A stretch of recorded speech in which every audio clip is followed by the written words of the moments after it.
প্রিয় ভাই বোনেরা, আজকে আমরা দেখেছি অনেকেই বলছে এই সংস্কার না হলে আমরা নির্বাচন করব না, ওই সংস্কার না হলে আমরা নির্বাচন বলতেই পারে, প্রত্যেকের কথা বলার অবশ্যই অধিকার আছে।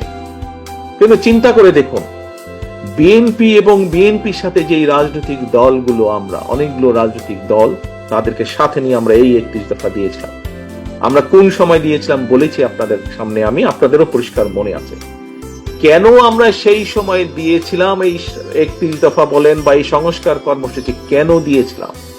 কারণ বিএনপির দেশ পরিচালনা করার অভিজ্ঞতা আছে, বিএনপির অভিজ্ঞতা আছে, বিএনপির অভিজ্ঞতা আছে এই দেশের খাদ্য উৎপাদন কিভাবে দ্বিগুণ করতে হয়, বিএনপির অভিজ্ঞতা আছে কিভাবে এই দেশের নারী সমাজকে শিক্ষার আলোয় আলোকিত করে দিতে হয়, বিএনপির অভিজ্ঞতা আছে কিভাবে এই দেশের লক্ষ কোটি শ্রমিককে বিদেশে কর্মসংস্থানের ব্যবস্থা করে দিতে হয়, বিএনপির অভিজ্ঞতা আছে কিভাবে এই দেশে শিল্প কারখানা তৈরি করতে হয় বা তৈরি করা যেতে পারে এবং তার মাধ্যমে কর্মসংস্থানের ব্যবস্থা করা যেতে পারে।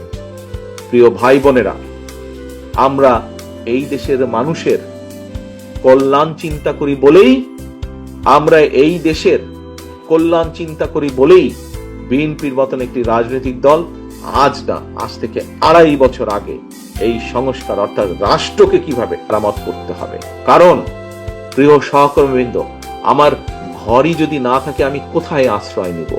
কাজেই এই বাংলাদেশ যদি ঠিক না থাকে তাহলে এই কোটি কোটি মানুষ কোথায় যাবে? এই কোটি কোটি মানুষের প্রথম এবং শেষ আশ্রয়স্থল, এই কোটি কোটি মানুষের প্রথম এবং শেষ আবাসস্থল এই বাংলাদেশ, এই 55,126 বর্গ মাইলের যে দেশ বাংলাদেশ আমাদের, এটি আমাদের প্রথম এবং শেষ আশ্রয়স্থল। সেজন্যই বিএনপি 31 দফার কথা বলেছে, 31 দফা দিয়েছে রাষ্ট্র মেরামত গঠনের জন্য।